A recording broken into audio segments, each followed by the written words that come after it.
Romanos capítulo 5, versículo 12, dice así: Por tanto, como el pecado entró en el mundo por un hombre y por el pecado la muerte pasó a todos los hombres por cuanto todos pecaron. Uno de los textos más tristes que encontramos en el Nuevo Testamento. Por uno entró la muerte y todos morimos por esa causa. Todos estamos expuestos a la muerte. Llega cuando menos lo esperamos. Y claro, todos estamos expuestos porque todos somos pecadores. Desde que nacimos, caminamos hacia ella. Ahora, al ser humano le cuesta entender la muerte. Yo voy a comenzar hablando de la muerte porque de allí viene el concepto sobre alma que tenemos. Entonces, al ser humano le cuesta entender y aceptar la muerte, porque fuimos creados para vivir. Solo que Cristo vino para darnos o devolver nuevamente la esperanza de vida eterna, para que la muerte no sea el fin. Por eso que la promesa es: todos aquellos que mueren en Cristo o su vida está en Cristo, tienen vida eterna. La muerte es una de las mayores y peores consecuencias. Cuando perdemos a un ser querido, el dolor es indescriptible y no existen palabras para poder curar aquella herida abierta. Apenas las promesas de Dios pueden hacerlo. Entre tantas preguntas que surgen en todo ser humano es: ¿qué sucede cuando esa persona murió? ¿A dónde fue? Y es allí donde el ser humano comienza a crear respuestas o a buscar respuestas.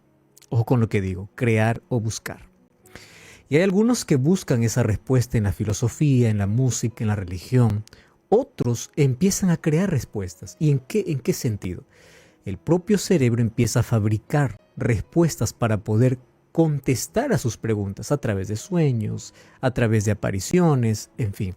Y Satanás puede aprovechar el momento más frágil del ser humano para continuar colocando en la mente una de las mayores mentiras que fue mencionada por Satanás mismo en el jardín del Edén. Cuando nosotros hablamos acerca de el cuerpo, el alma y la muerte, porque la cuestión aquí es qué sucede cuando uno muere, y ahí viene el concepto de alma. Los adeptos al espiritismo y las religiones orientales creen que la muerte no pasa de ser una apariencia, porque cuando una persona muere, no muere, simplemente va a otro plano de existencia. Entonces dice: no te preocupes, si murió, no, está en otro plano de la existencia. El hinduismo, por ejemplo, cree en el samsara, que significa que la vida presente es el resultado de tu vida anterior, de acuerdo a la ley del karma.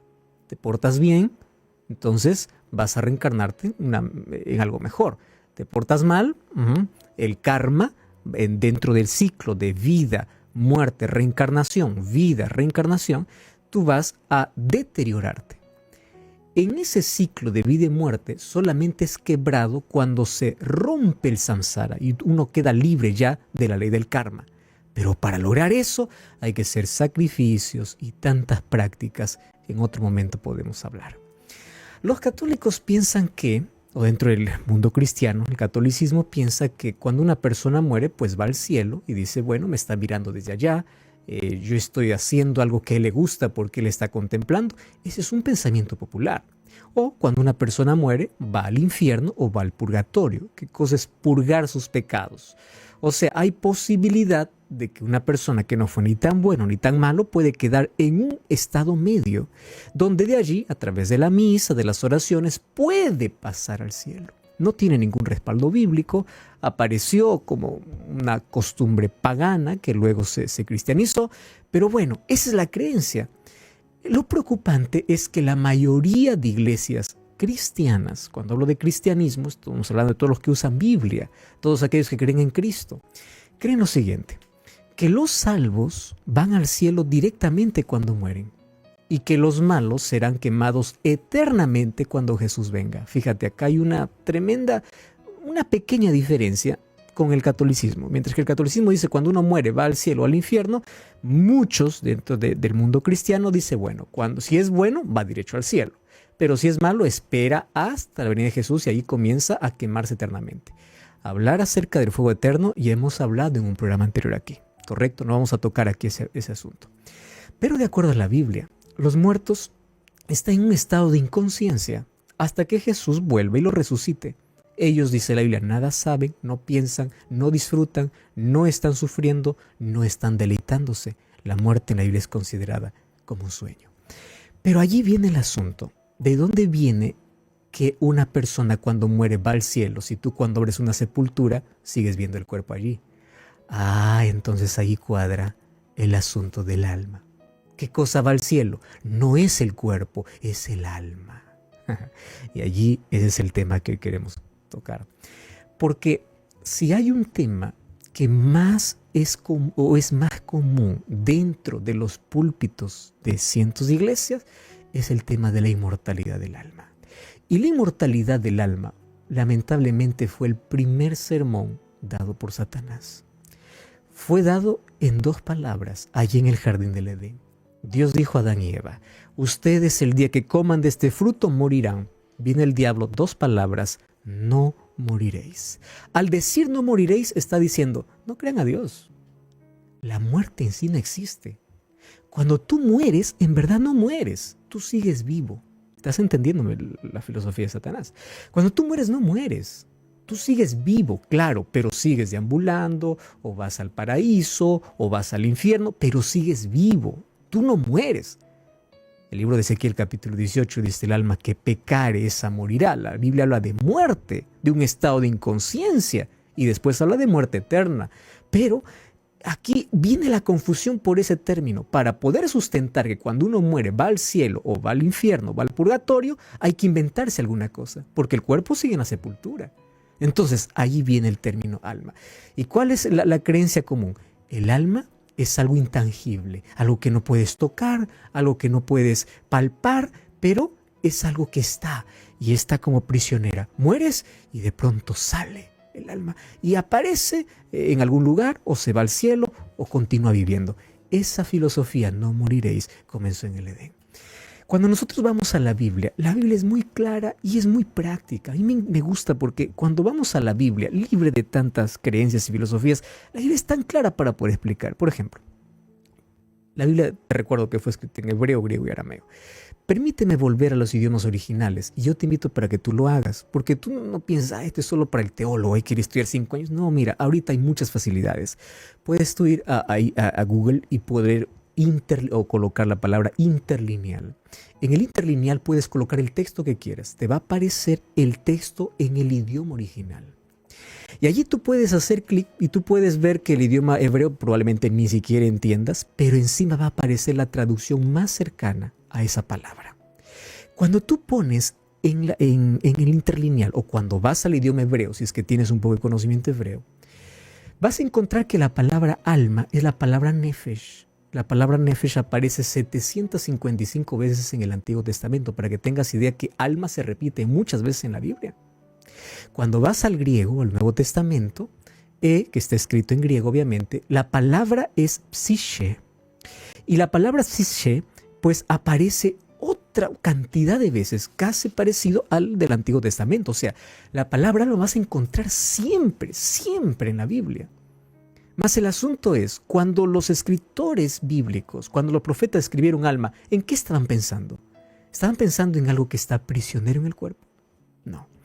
¿Qué cosa es alma en el concepto bíblico? Cuando tú vas al idioma original vas a encontrar que alma significa por lo menos 4 cosas. Significa vida, significa persona o criatura, significa mente. O sea, alma no significa algo que está independiente del cuerpo. Alma puede representar el área interna del ser humano, sentimientos, emociones, pensamientos. Ama al Señor con toda tu mente, con toda tu alma. Involucra más allá de pensamientos.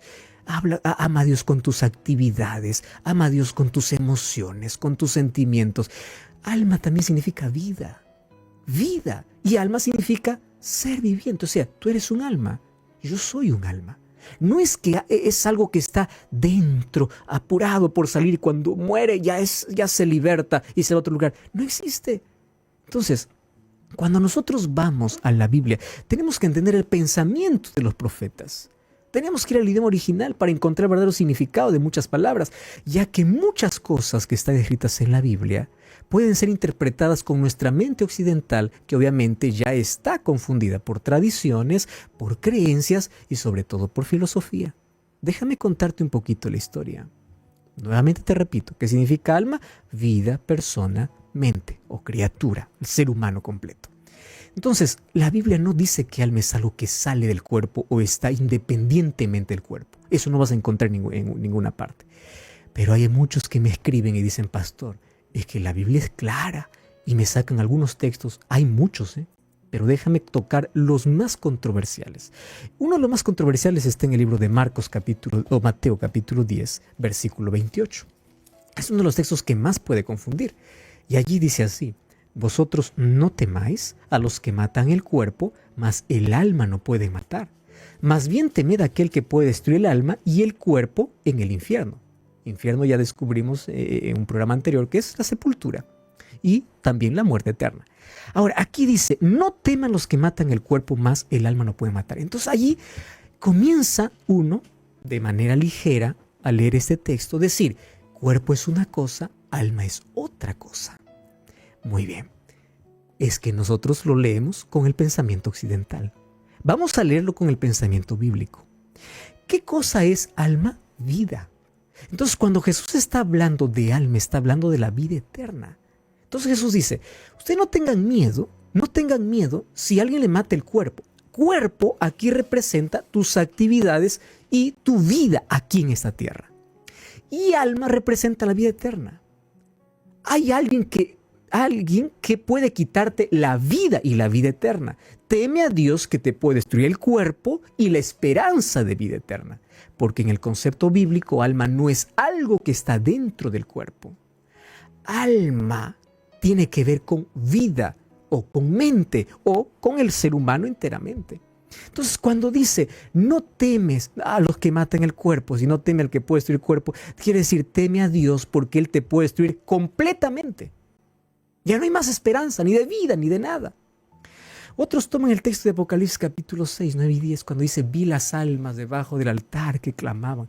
Recordemos que Apocalipsis es un libro simbólico y los símbolos no pueden entenderse literalmente. Por ejemplo, en Apocalipsis nosotros encontramos que la muerte está cabalgando en un caballo. Tú no puedes decir que eso es literal, es un asunto simbólico. Entonces, ¿qué significan las almas debajo del altar? Recuerda que es tomada de una figura del Antiguo Testamento. Los sacrificios se colocaban en un altar y la sangre chorreaba por el altar. Y la sangre quedaba alrededor. Y la sangre, dice la Biblia, que es vida. Entonces cuando dice las almas claman debajo del altar, está hablando de algo literal traducido a algo simbólico. O sea, la sangre de esa gente que fue muerta por el testimonio de Jesús comienza a clamar. Pero ese clamar no es literal. ¿Y por qué no es literal? Tú recuerdas que en Génesis capítulo 4, versículo 9 y 10, Dios le pregunta a Caín, ¿dónde está tu hermano Abel? No lo sé, le dice. La sangre de tu hermano clama, le dice. Entonces yo te hago la pregunta, ¿de verdad estaba clamando la sangre de Abel? No, lo que Dios le estaba diciendo es, yo sé lo que hiciste. Su clamor es la evidencia de que Dios lo conoce todo.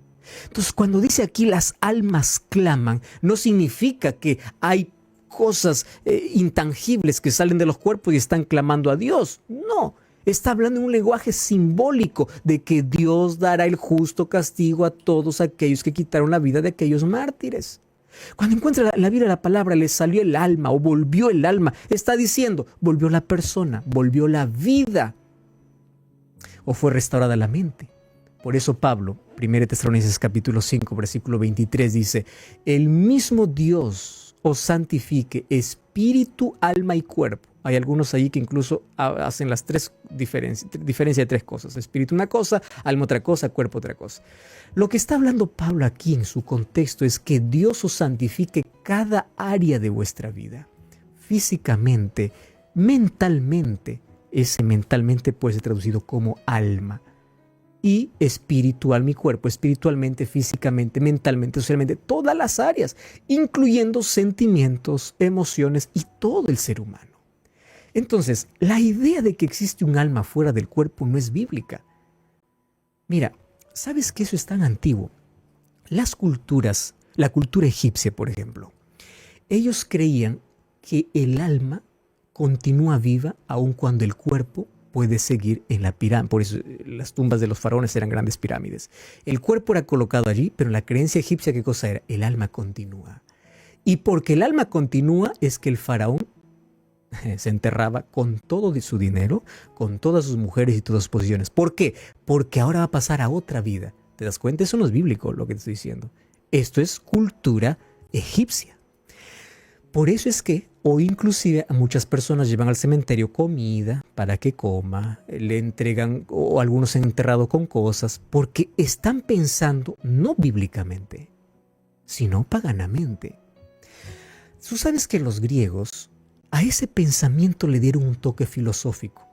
Y tú puedes leer esto. Yo no te estoy aquí colocando un asunto que es desconocido para todos. En la obra La República de Platón, que está disponible para todos, Platón cuenta la historia, pero no es una historia real, cuenta la leyenda de Er. Er era un soldado que murió en una batalla.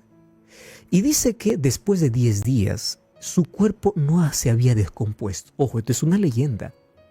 Después de algunos días, Er resucitó, porque todos quedaron sorprendidos cómo los otros cuerpos estaban descompuestos y el de él no.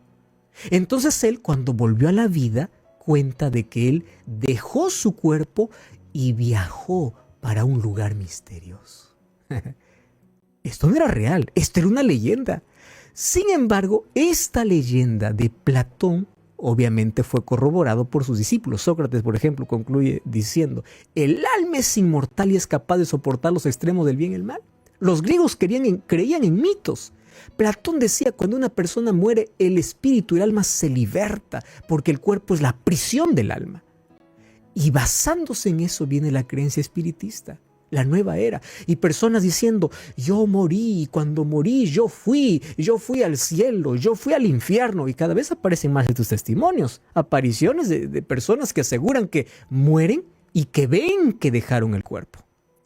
Yo ya conté esto más de una vez, y esto también está para que tú puedas investigar. El doctor Jacques Provenza, que tiene doctorados en ciencia, en religión, él estudió el comportamiento de una persona que está al borde de la muerte. Y él dice así: la experiencia de los casi muertos es igual, el mismo choque produce en el cerebro que aquellos que consumen drogas alucinógenas. No significa que consumen, significa el choque que recibe el cerebro. Entonces las personas que dicen: yo vi algo indescriptible, la sensación de estar fuera del cuerpo, es lo mismo que te va a decir un drogadicto. Yo me siento fuera, yo puedo estar en otro planeta, yo puedo vivir. Pero ¿qué cosa sucede? Personas que tienen experiencia espiritual, paz, amor, túneles oscuros y brillantes, la explicación se encuentra en el cerebro. Resulta que cuando la química del sistema nervioso central se altera, se producen alucinaciones. Entonces, no confundamos una alucinación que viene como resultado de un desbalance químico o de un problema en el sistema nervioso central con algo verídico.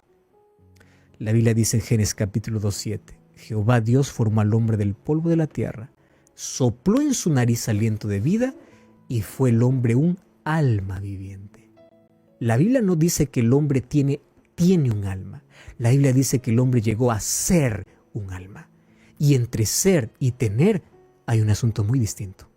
El hombre es un alma, no tiene un alma. Entonces el alma eres tú, soy yo. El alma no es un espíritu desencarnado. Entonces, ¿qué sucede cuando uno muere? Eclesiastés 12:7. El polvo vuelve a la tierra y el espíritu vuelve a Dios. ¿Y qué cosa es el espíritu? El espíritu no es algo pensante. La palabra ruaj, que es en el hebreo, no significa algo que sale, que piensa, que siente. No, simplemente es aire, soplo, aliento. Es lo único que vuelve a Dios. Entonces ya no existe un espíritu vivo y pensante cuando uno muere. Eclesiastés 9:5-6 dice: los vivos saben que han de morir y los muertos nada saben.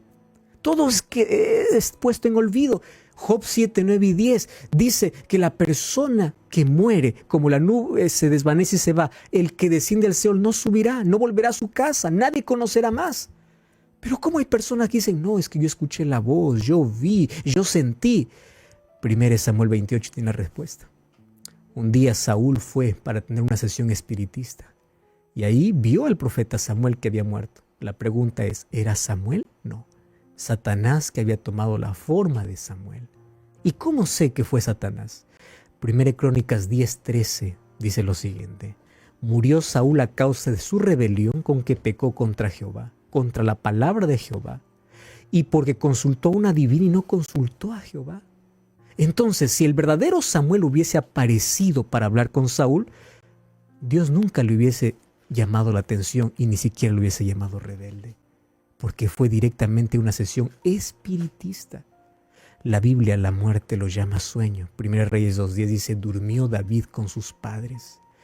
Juan 11:11 dice, nuestro amigo Lázaro duerme. Y cuando el apóstol Pablo iba a morir, dice, voy a ser sacrificado, pero un día el Señor me levantará para darme la corona de vida. No dijo, yo voy al cielo, mi alma va a disfrutar, voy a otro. No, voy a descansar hasta la venida de Jesús. Yo te invito para que tú puedas seguir investigando la Biblia, puedas seguir profundizando este tema. Yo te invito para que puedas dejar a un lado las filosofías y la confusión, para que puedas centrarte únicamente en lo que la palabra de Dios dice. Y esa es la palabra de Dios. Yo quiero orar para que a partir de hoy puedas tener paz, seguridad y saber que la persona que murió no está en ningún lugar sufriendo, disfrutando. Está descansando hasta la vuelta de Jesús. Vamos a orar. Gracias, Señor, por tu palabra. Gracias porque ella nos despierta y coloca en nuestro corazón la verdad. Hoy queremos deshacernos de aquellas creencias absurdas que se colocaron encima de tu palabra o se mezcló con tu palabra trayendo confusión. Danos entendimiento y que tu Espíritu nos ayude a comprender mucho mejor tu palabra y así vivir sin miedo, sin temor, entregando nuestra vida a ti. Toma nuestro corazón y acepta nuestra entrega. En el nombre de Jesús. Amén.